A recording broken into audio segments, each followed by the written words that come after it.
Genesis chapter 3. Now the serpent was more crafty than any beast of the field which the Lord has made. And he said unto the woman, Yea, has God said, Ye shall not eat of every tree of the garden?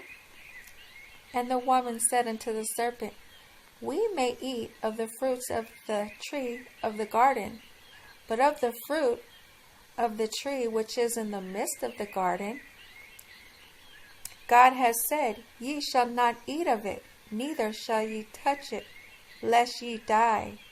And the serpent said unto the woman, Ye shall not surely die, for God knows in that day you eat thereof, then your eyes shall be opened, and ye shall be as gods, knowing good and evil. Then the woman saw that the tree was good for food, and it was pleasant to the eyes, and to be desired, because it makes a human wise. She took of the fruit thereof, and did eat, and gave also unto her husband, and he did eat. And their eyes of them were opened, and they knew that they were naked.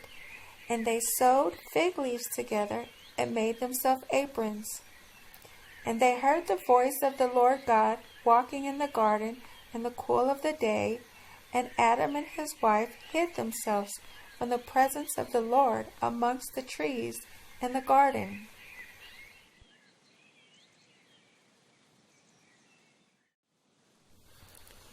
And the Lord God called unto Adam, and said unto him, Where art thou?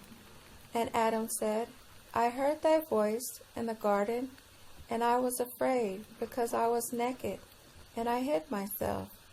And he said, Who told you that you was naked? Hast thou eaten of the tree whereof I commanded thee that thou should not eat? And the man said, The woman who thou gavest me to be with, she gave me of the tree, and I did eat. And the Lord God said unto the woman, What is this that thou hast done? And the woman said, The serpent beguiled me, and I did eat. And the Lord God said unto the serpent, Because thou hast done this, thou art cursed above all cattle, and above every beast of the field. Upon thy belly shall thou go, and dust shall thou eat all the days of thy life. And I will put enemy between thee and thy woman, and between thy seed and her seed. Man shall bruise thy head, and thou shalt bruise his heel.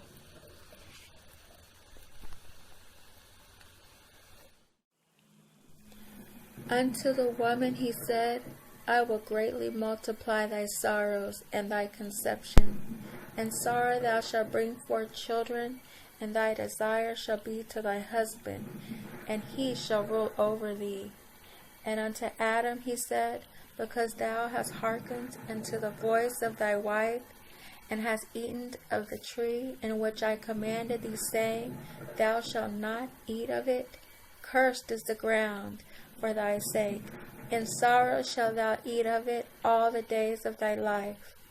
Thorns also and thistles shall it bring forth to thee, and thou shalt eat the herb of the field. In the sweat of thy face shalt thou eat bread, till thou return unto the ground. For out of it wast thou taken, for dust thou art, and unto dust thou shalt return. And Adam called his wife's name Eve, because she was the mother of all living. Unto Adam also and his wife did the Lord God make coats of skins, and clothe them.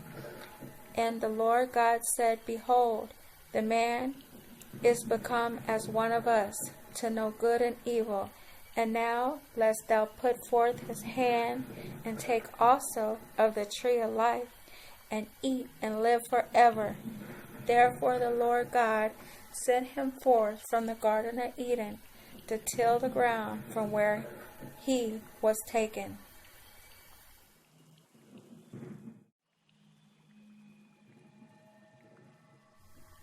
So he drove out the man, and he placed at the east of the Garden of Eden cherubims, and a flaming sword which turned every way to keep the way of the tree alive.